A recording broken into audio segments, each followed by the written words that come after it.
제가 중학교 3학년 때 처음으로 교회에서 하는 수련회를 따라가게 되었는데요. 신앙이 완전히 없을 때였습니다. 교회 다닌 지 얼마 안 됐을 때였는데 3박 4일 동안 밤마다 이제 불을 꺼놓고 이제 통성으로 기도를 하는 건데 좀 겁났습니다. 뭐 멀쩡해 보이던 사람들이 평소에 막 울부짖으면서 하나님께 간절히 이제 기도하니까 사뭇 좀 공포스러운 분위기였는데요. 제 마지막 날 밤에 저 옆에서 기도하던 고등학교 3학년 형이 갑자기 이제 저를 붙잡고 흐느껴서 우는 겁니다. 얼마나 놀랐겠습니까? 안 그래도 무서운데. 그래서 이 사람이 왜 이러나 싶었는데요. 이제 그 형은 이 수련할 때 은혜를 많이 받으려는 기대를 가지고 왔는데 마지막 날까지 하나님께서 자기에게 은혜를 주지 않더라. 그래서 자기는 너무 서글프다 이런 얘기를 했습니다.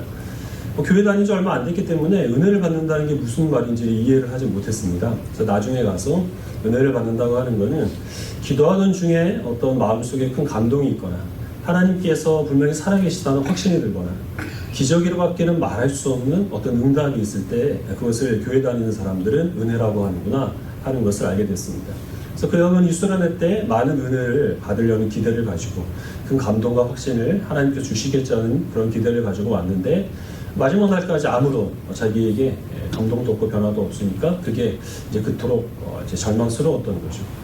아무리 그렇다고 해도 교회 다닌 지 얼마 되지 않은 중학생을 붙잡고 흐느끼는 건 지금 생각해도 이해가 되지 않습니다.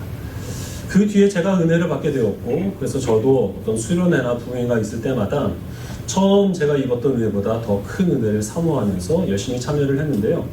그러나 그 뒤에는 이 처음 받았을 때 느꼈던 어떤 감동, 확신 이런 것들이 다시 저에게 임하는 일은 없었습니다. 그래서 저도 저를 붙잡고 울었던 그 형처럼 역시 마찬가지로 혹시 내가 뭘 잘못 기도한 것이 아닌가? 내가 처음에 받았던 것은 사실 하나님의 역사하심이 아니라 그냥 감정적으로 흥분한 나만의 착각이 아니었는가? 이런 의심이 들기도 하고 죄의식도 느끼면서 좀 마음이 많이 어려웠었습니다. 아무리 그렇다고 해도 저는 교회 다닌 지 얼마 안 된 중학생을 붙잡고 흐느끼지 않았는데요. 그러다가 제 그 같이 신앙생활하던 친구들 또 선생님, 교회 선생님들이 저에게 이제 방언 기도를 소개를 해줬습니다. 인간의 언어가 아니라 영적인 언어로 드리는 기도가 따로 있는데 그 기도는 성령께서 내 의지와는 상관없이 내 혀를 움직여서 기도하는 것이기 때문에 하나님께서는 그 기도를 더 분명하게 들으시고 그 기도에 확실하게 응답하신다. 그러니까 이 방언의 은사를 사모하고 그것을 위해서 기도해봐라. 이런 권면을 했습니다. 오늘 우리가 읽은 말씀에서 바울은 성령께서 말할 수 없는 탄식으로 우리를 위해 기도하신다라고 그렇게 증거하고 있습니다. 그래서 어떤 사람들은 여기에서 성령께서 말할 수 없는, 그러니까 사람이 알아들을 수 없는 그런 언어로 하나님께서, 성령께서 우리를 위해 기도하시는 것, 그것이 바로 이제 방언 기도라고 그렇게 해석을 하기도 합니다. 이 본문이 과연 방언 기도를 말하고 있는 것인지 또 우리 그리스도인들이 드려야 할 영적인 기도가 무엇인지를 오늘 본문 말씀을 통해서 조금 더 분명하게 살펴보도록 하겠습니다. 지난주 읽은 말씀에서 바울은 아담이 범죄한 이후로 세상이 타락으로 접어들어서 세상의 모든 피조물들이 이 허무한 데 굴복하고 있으며 또한 썩어감에 종노릇하고 있고 그리고 우리 하나님의 아들들이 나타나기를 고통 가운데서 탄식하며 기다리고 있다라고 이렇게 증거했습니다. 그리고 또 우리 그리스도인들도 마찬가지로 우리의 양자됨과 우리 몸의 속량을 탄식하는 가운데 기다리고 있다라고 이렇게 말씀했습니다.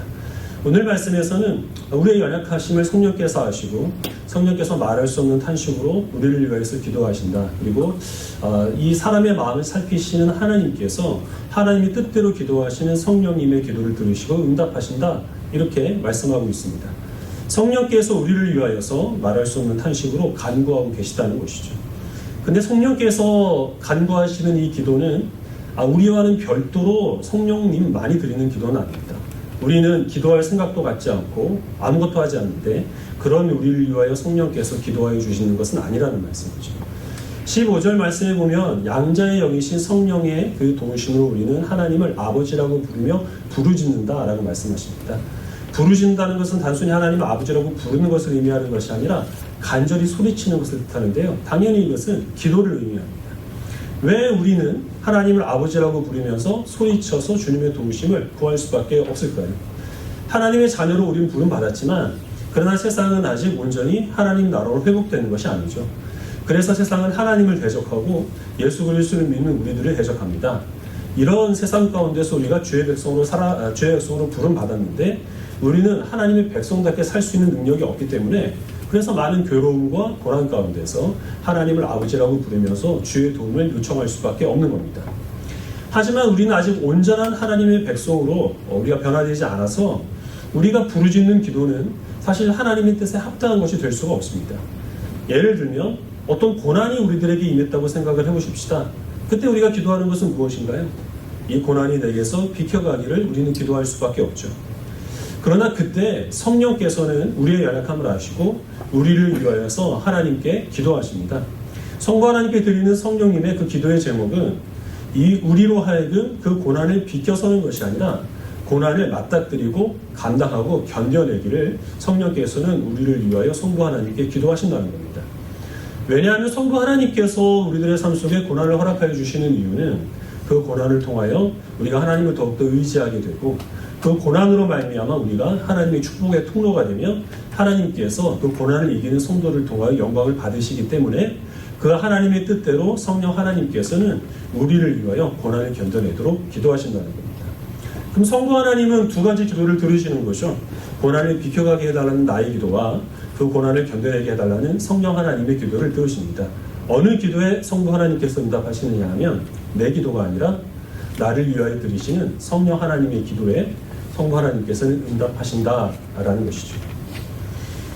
이 바울이 말하고 있는 말할 수 없는 탄식으로 우리를 위하여 드리시는 성령님의 기도가 방언 기도일까요? 방언 기도를 말하는 것은 아닙니다. 몇 가지 이유가 있는데 첫 번째는 방언 기도는 은사입니다. 은사라고 하는 것은 하나님께서 교회의 필요와 성도의 영적인 유익을 위하여서 특정한 성도들에게 특별한 은혜를 선물로 허락하여 주시는 겁니다. 그래서 이 방언의 은사는 하나님께서 정하신 몇몇 사람들에게 나타나지만 모든 성도들이 다 이 방언의 은사를 받아야 하는 것은 아닙니다. 모든 성도들이 받아야 하는 것은 은사가 아니죠. 그건 그냥 하나님의 보편적인 은혜입니다.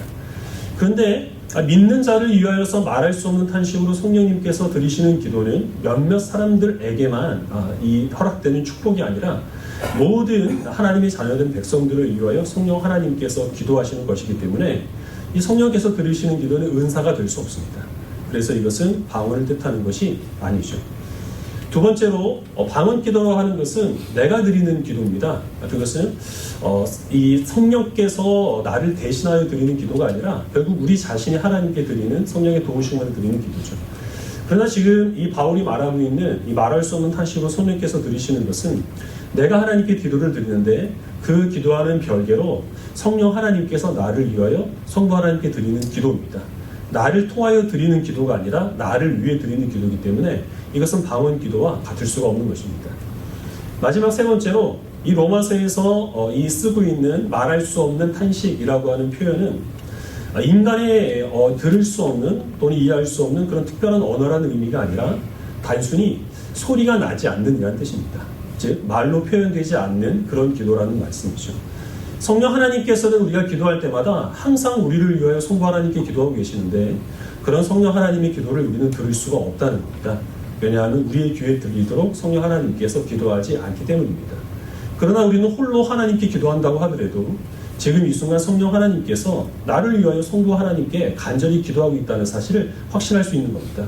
왜냐하면 오늘 말씀에서 성령 하나님께서 연약한 우리를 위하여서 말할 수 없는 탄식으로 성부 하나님께 기도하고 있다고 말씀하고 있기 때문에 이 말씀을 증거로 해서 나 혼자 기도하는 것이 아니라 내 기도를 성령 하나님께서 도우시고 나보다 더 지혜롭고 선한 것을 성부 하나님께 나를 위하여 간구하고 계시다는 확신 가운데서 우리는 기도할 수 있는 것입니다.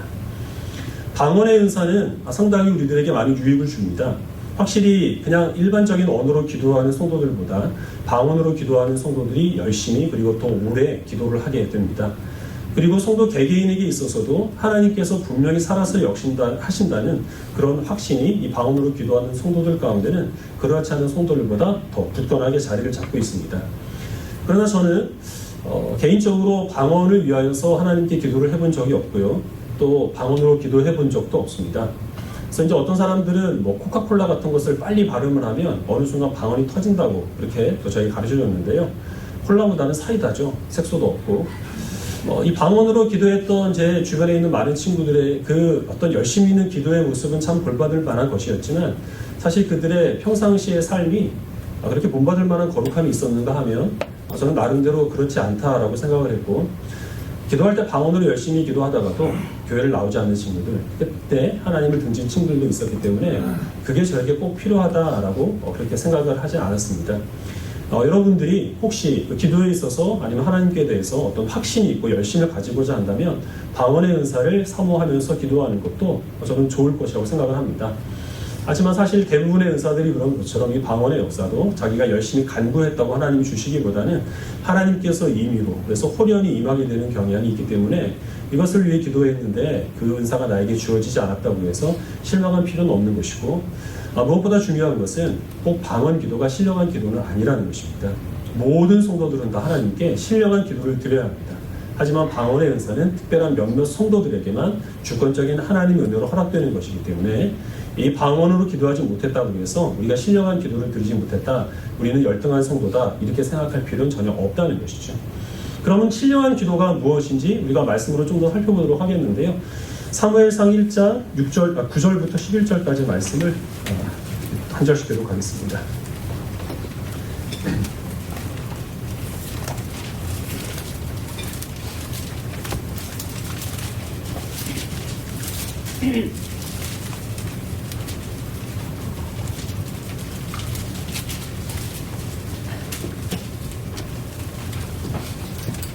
사무엘상 1장 9절부터 11절까지 9절을 제가 먼저 읽고 10절 하겠습니다. 그들이 실로에서 먹고 마신 후에 한나가 일어나니 그때 제사장 엘리는 여호와의 전 문설주 곁 의자에 앉아 있었더라.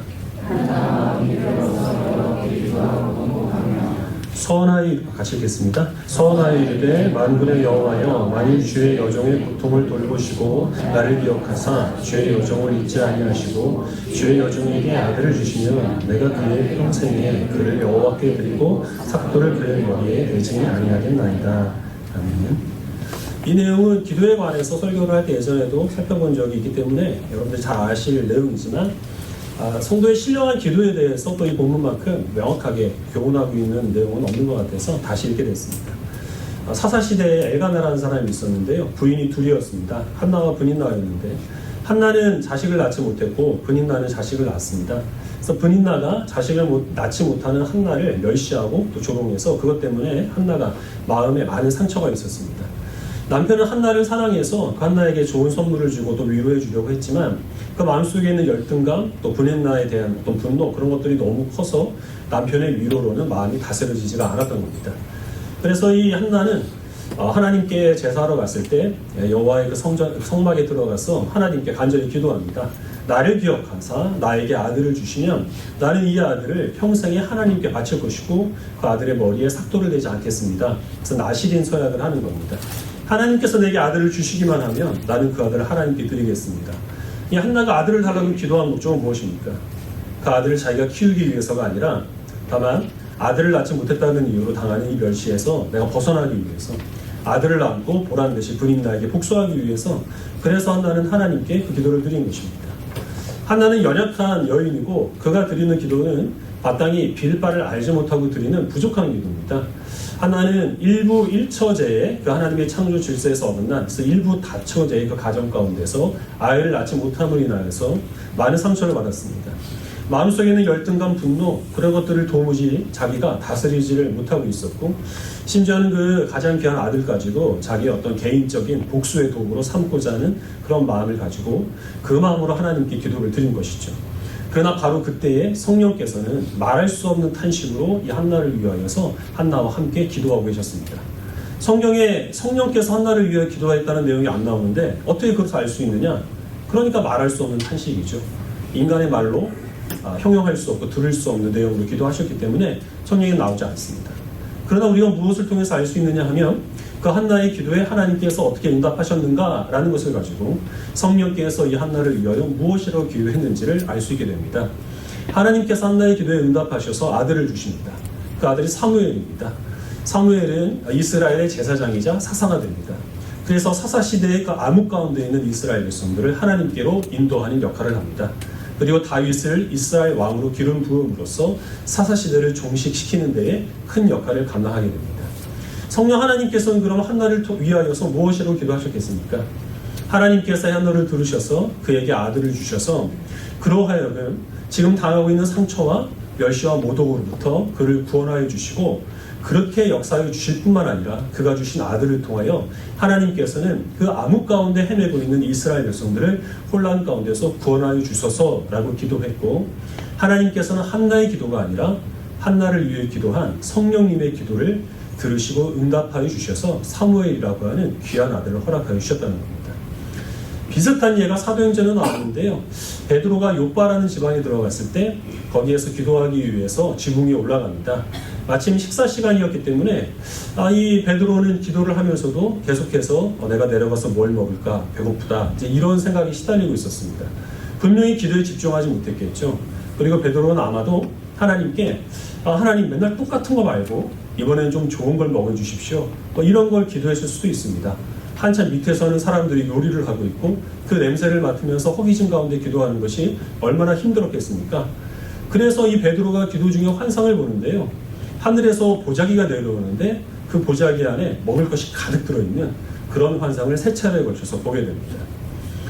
이 베드로는 그런 기도를 가지고 하나님께 기도를 드리고 또 이 먹을 것에 대한 그 욕망 때문에 기도에 집중하지 못할 수 있겠지만, 그러나 지붕 위에 올라가서 기도한 그 베드로와 함께 성령께서는 기도하셨습니다. 성령께서 기도한 내용은 그 베드로의 배고픔을 통하여 하나님께서는 잃어버린 영혼을 향한 하나님의 갈급함을 알게 해달라는 겁니다. 이방인들에 대한 이 베드로의 적대감과 혐오감들을 하나님께서 없이하여 주시고, 그래서 만방으로 하여금 복음을 선포하기를 원하시는 하나님의 뜻대로 이 베드로가 헌신하게 해달라고 성령께서는 기도하셨습니다. 그 결과 기도하기 전에는 유대인이기 때문에 이방인의 집에 들어갈 엄두 내지 못했던 그 베드로가 기도를 마친 후에 자기를 찾아온 그 이방인의 백부장 고넬료의 초청을 받아들여서 그 이방인의 집에 들어갑니다. 이방인들에게 그가 복음을 전했고 그들에게 세례를 베품으로써 이제는 예루살렘 교회가 그 이방인들도 개종의 절차 없이 하나님의 백성이 될 수 있다는 사실을 승인하는 데 중요한 역할을 감당을 하게 됩니다. 우리가 하나님께 드리는 기도는 사실상 한나가 드리는 기도, 그리고 베드로가 드리는 기도와 크게 다르질 않습니다. 우리도 어떤 문제가 있을 때 그 문제에 담긴 하나님의 뜻을 헤아리기보다는 그 문제를 해결해 달라고 기도할 수밖에 없습니다. 원수 같은 인간들을 내 눈앞에서 치워달라고 우리는 기도할 수밖에 없고요. 우리가 배가 고프면 하나님께서 내 배를 채워달라고 우리는 그렇게 기도를 합니다. 우리가 목적으로 하는 것이 있으니 하나님께서 어떻게든 그 소원을 이루어 달라고 우리는 하나님께 기도합니다. 물론 우리는 예수님의 말씀을 잘 알고 있습니다. 먼저 그 나라와 의를 구하라. 그리하면 모든 것을 너에게 더하시리라. 그러나 사실 하나님의 나라와 하나님의 의가 무엇인지를 우리가 알지 못할 때가 너무나 많이 있습니다. 그래서 우리들은 기도하면서도 사실 늘 우리 마음속에 두려움이 있습니다. 내가 혹시 하나님의 나라와 의가 아니라 나의 욕심을 구하는 것이 아닌가? 내가 응답받지 못하는 것은 야곱의 경고대로 정욕대로 쓰기 위해서 잘못 구하는 것은 아닌가 하는 그런 두려움이 늘 우리 마음속 한구석에 있기 때문에 우리는 마음껏 기도하지 못하는 겁니다. 그러나 성경에 나오는 대부분의 성도들의 기도는 그다지 신령하지 않습니다. 하나님의 뜻을 정확히 알고 기도하는 그런 기도보다는 사무엘이나 베드로처럼 그저 눈앞에 놓인 그런 지극히 현실적이고 또 이기적인 제목을 가지고 하나님께 기도합니다. 그럼에도 불구하고 하나님께서는 그와 같은 성도들의 기도를 통해서 역사하시고 그와 같은 성도들을 통하여 하나님의 뜻을 이루어 가십니다. 왜냐하면 하나님께서는 그들이 드리는 기도에 응답하신 것이 아니라 그들이 기도할 때 그들과 함께 기도하신 성령님의 뜻에, 성령님의 그 기도에 하나님께서 응답하시기 때문에 하나님께서는 그들의 그 기도를 통하여서 역사하시는 것입니다. 그래서 우리들은 하나님께서 내 기도를 들으시지 않으면 어떡하나, 내가 드리는 이 기도가 하나님께서 어긋난 것이어서 하나님께서 나를 책망하시면 어떡하나, 이런 염려를 할 필요가 없습니다. 마음껏 하나님께 구하되 다만 한 가지, 우리들이 내 정욕대로 쓰기 위해 구한 것이 아니라 하나님의 나라와 의를 위해서 구했다는 사실을 우리의 그 기도 뒤의 태도를 통해서 증거하기만 하면 되는 것입니다. 그것이 무엇이냐 하면 그 기도 응답의 결과를 하나님께 맡겨드리고 어떻게 역사하든지 우리들은 감사로 받아들이는 겁니다. 그것이 바로 우리가 하나님의 나라와 의를 위하여서 기도를 드리는 것입니다. 그런 의미에서 우리 모든 성도들은 어떤 기도를 드리든지 우리는 다 신령한 기도를 이미 드리고 있는 것입니다. 우리의 기도 자체가 신령해서가 아니라 우리가 기도할 때 하나님의 뜻대로 연약한 우리를 도우시며 말할 수 없는 탄식으로 기도하시는 성령님의 기도가 있기 때문에 우리의 기도는 늘 신령하고 실패가 있을 수 없다는 사실을 기억하시기 바랍니다. 우리 빌립보서 말씀 같이 보겠습니다. 빌립보서 4장 1절부터 6절부터 7절 말씀, 우리 2절 말씀을 같이 보겠습니다.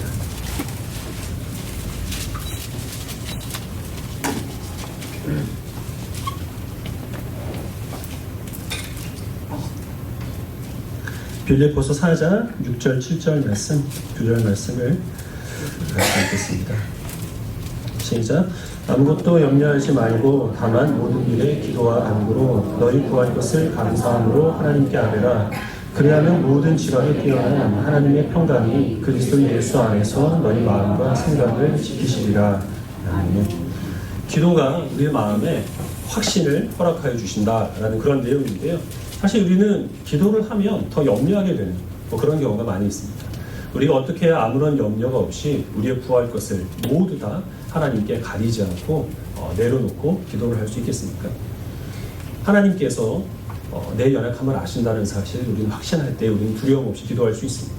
우리는 늘 현실적이고 지극히 이기적인 기도를 드릴 수밖에 없지만 그러나 성령께서 우리의 연약함을 아시고 나를 위하여 성부 하나님께 하나님의 뜻대로 간구하고 계신다는 사실을 우리가 확신할 때 그때 우리들은 정말 염려 없이 모든 것을 기도와 간구로 하나님께 아뢰 수가 있는 것입니다. 이런 성령님을 의지하는 기도는 또 우리들에게 예수 그리스도 안에 있는 그 평강으로 하나님께서 우리의 마음과 생각을 지켜주시는 은혜를 누리게 되는데요. 우리들이 이 어떤 하나님께서 내 기도에 응답하신다? 내가 드리는 지금 이 예배가 영적인 예배다? 이런 확신을 갖게 될 때는 사실 우리들의 주관적인 느낌의 그런 판단이 좌우될 때가 많이 있습니다. 막힘없이 기도가 나올 때 나도 모르는 평소에 쓰지 않는 그런 또 거룩한 말들을 내가 할 때 또 감동이 내게 있을 때 기도 응답이 내 눈앞에 보여줄 때 그때 나는 정말 신령한 기도를 드렸구나. 하나님께서 내 기도를 받으시는구나. 이렇게 판단하기가 쉽고 그런 일이 없으면 예배와 기도가 허무한 것으로 여겨지는 그런 경향이 있습니다. 그러나 우리가 온갖 방언을 동원해서 아무리 열정적으로 기도한다 한들 그 기도는 늘 연약한 가운데서 드리는 빌바를 알지 못하고 드리는 기도에 불과하다는 사실을 우리는 항상 기억을 해야 합니다. 하나님의 뜻대로 온전히 우리는 기도를 드릴 수가 없는 연약한 존재라는 것입니다. 그러나 성령께서 우리를 위해 기도하십니다. 문제는 이 성령께서 우리를 위해 드리시는 기도가 우리의 귀에 들리지 않기 때문에 하나님께서 이 성령님의 기도를 들으시는지 성령께서 지금 나를 위해 기도하시는지 잘 알 수는 없습니다. 그러나 우리는 말씀을 통해서 확인해야 하는 것입니다. 내가 기도할 때 항상 내 연약함을 도우시는 성령님께서 나와 더불어 내가 기도하는 것보다 훨씬 더 지혜롭고 선한 것을 성부 하나님께 나를 위해 간구하시다는 사실을 우리는 확신을 할 때 그때 비로소 우리들은 그 믿음 가운데서 우리의 마음과 생각을 지키시는 하나님의 은혜를 누리며 평안함 가운데서 어떤 응답이 있든지 그렇지 않든지 짧게 기도하든 길게 기도하든지 열심히 기도하든지 기도의 문이 막히든지 변함없이 평안함을 누릴 수 있게 된다는 것입니다. 제가 치과를 다닐 때 일인데요. 의사 선생님한테 어떤 설명을 들었는데 제가 그걸 잘 이해를 못했습니다. 그러니까 의사 선생님이 잘 설명하기 위해서 예를 들어서 자기의 그 어금니를 보여주셨거든요. 저는 깜짝 놀랐습니다. 무슨 치과 의사가 저보다 더 어금니 상태가 안 좋은 거예요. 그래서 이런 자에게 내 귀한 이빨을 맡길 수가 없다라는 그런 생각이 들었는데 그렇다고 해서 제가 이제 그분을 진찰대에 밀고 그분의 이빨을 제가 치료하려고 하면 어떤 일이 벌어질까요? 서로 망하는 거죠. 아무리 제 생각에는 신뢰할 수 없는 의사처럼 여겨진다고 하더라도 아파서 치료받기 위해서 온 거는 저입니다. 그러니까 그분은 의사이고 제가 환자이기 때문에 제 느낌과는 상관없이 그분을 믿고 그분한테 저를 맡겨드릴 때에 그때 비로소 치료가 이루어질 수 있는 것입니다. 오늘날 우리 그리스도인들이 하나님께 기도하는 데 있어서 가장 크게 방해가 되는 요인들을 생각을 해본다면 좀처럼 우리 그리스도인들은 자기의 열악함을 인정하려고 하지 않는 그 부분인 것 같습니다. 우리들은 우리의 스스로의 그 연약함을 인정하기에는 과거의 그리스도인들보다 너무 풍요롭고 자유로운 가운데서 우리가 신앙생활을 하고 있습니다. 또 우리들은 과거의 성도들은 하나님께 기도할 수밖에 없는 그런 상황 속에서 우리 세상의 시름을 잊게 해줄 만한 많은 것들이 손 내밀면 닿을 만한 곳에 도처에 널려 있습니다. 여러 가지 오락거리들, 유흥들, 통신수단, 그래서 우리가 언제든지 불러내서 만날 수 있는 사람들, 그런 것을 가까이 하는 것이 이 과거에 이 성도들이 기도를 드렸던 그 시간들을 대체하고 있기 때문에, 그래서 우리들은 좀처럼 우리의 연약함을 인정하지 않은 채 다만 우리들 나름대로 나 중심으로 신앙생활을 하고 있는 경향이 있습니다. 그러나 우리가 우리 연약함을 인정하여서 우리에게는 우리는 도움이 필요한 사람이고, 그런 우리들에게 성령께서 도우신다는 믿음이 없으면 우리는 결코 하나님을 온전히 의지할 수 없고, 그렇게 된다면 우리들은 치료를 받으러 병원에 가면서도 의사를 신뢰하지 못하고 치료를 거부하는 그런 환자들과 다를 바 없다는 사실을 기억하시기 바랍니다.